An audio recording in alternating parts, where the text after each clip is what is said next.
વચ્ચે ગુજરાતમાં પ્રથમવાર ડિજિટલ એરેસ્ટના માસ્ટરમાઇન્ડની ધરપકડ કરવા માટે સુરત પોલીસે સ્કેચનો સહારો લીધો છે. પ્રથમવાર હશે કે ડિજિટલ એરેસ્ટની ઘટનામાં આરોપીઓ સુધી પહોંચવા માટે કોઈ શહેર પોલીસે આરોપીઓના સ્કેચ એક્સપર્ટ પાસેથી બનાવ્યા છે.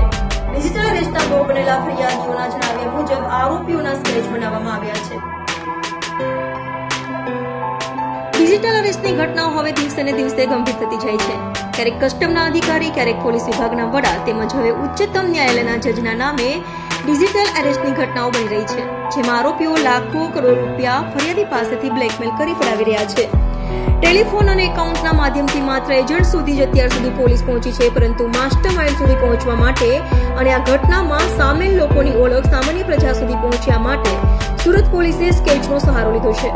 ગુજરાતમાં પ્રથમવાર ડિજિટલ અરેસ્ટની ઘટનામાં સુરત પોલીસ દ્વારા સ્કેચ જાહેર કરાયો છે.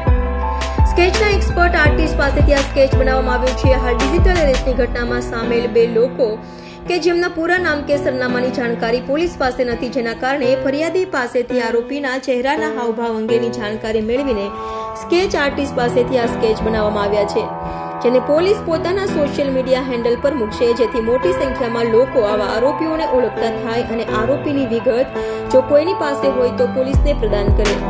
અત્યાર સુધીમાં જે રૂટીન ક્રાઇમની ઘટનાઓ બનતી હતી તેમાં આરોપીઓની શોધખોળ કરવા માટે સ્કેચ બનાવવામાં આવતા હતા, પરંતુ પ્રથમવાર ડિજિટલ એરેસ્ટની ઘટનામાં સ્કેચ જાહેર કરવામાં આવ્યા છે.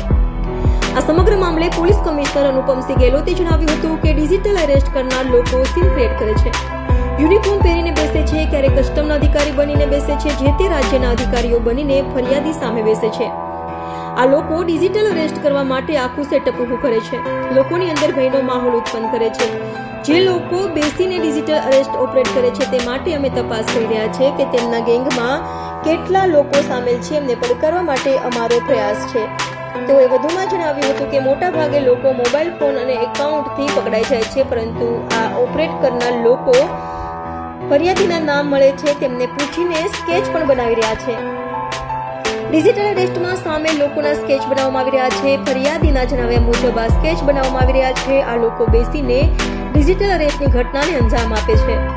અગાઉ એક્ચ્યુઅલ ક્રાઇમની ઘટનામાં સ્કેચ બનાવીને આરોપીની ધરપકડ કરવામાં આવતી હતી. હાલ આ જ પ્રકારે અમે ડિજિટલ અરેસ્ટની ઘટનામાં સામેલ લોકોને શોધવા માટે સ્કેચ બનાવી રહ્યા છે, કારણ કે આરોપીઓ આવી ઘટના એક જ જગ્યાએથી નહીં અનેક જગ્યાએ કરશે તો સહેલાઈથી પકડાઈ જશે.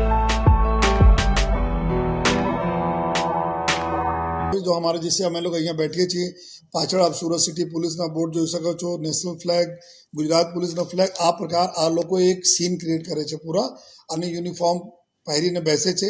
અગર કસ્ટમના અધિકારી તરીકે હોય તો કસ્ટમના સેટઅપ કરે છે, પોલીસવાળા તો પોલીસના જે તે રાજ્યના જો બી અધિકારીઓ હોય જો બતાવતા હોય છે એના સેટઅપ કરે છે. પછી એવા આ લોકોના એક ભય ક્રિએટ કરી દે છે કે લોકો ડિજિટલ અરેસ્ટ થઈને પૈસા આપે છે.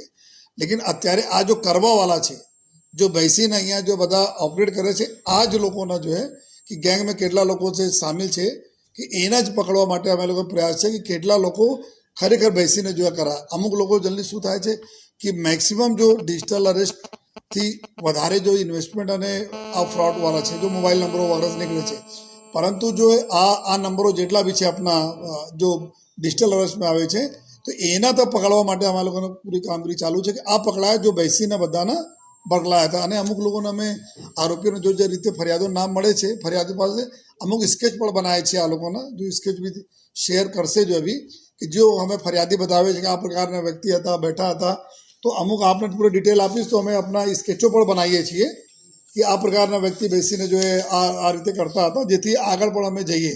તો આ જ પ્રકારના જો પહેલાં એકચ્યુઅલ જો ક્રાઇમના જો સિરિયસ ગુનાઓના શોધવા માટે, ક્રિમિનલ શોધવા માટે અમે લોકો કામગીરી કરતા હતા. આ જ પ્રકાર અત્યારે જો ડિજિટલ અરેસ્ટવાળાને બી અમે બસ સ્ટાર્ટ કર્યા છે કે જેટલા બી છે આ લોકો કે એક નહીં જશે તો પછી બીજા ત્રીજા કંઈ ને કંઈ ઓર જઈને કરશે, તો એના અમે પકડવા માટે પૂરા કામગીરી ચાલુ છે.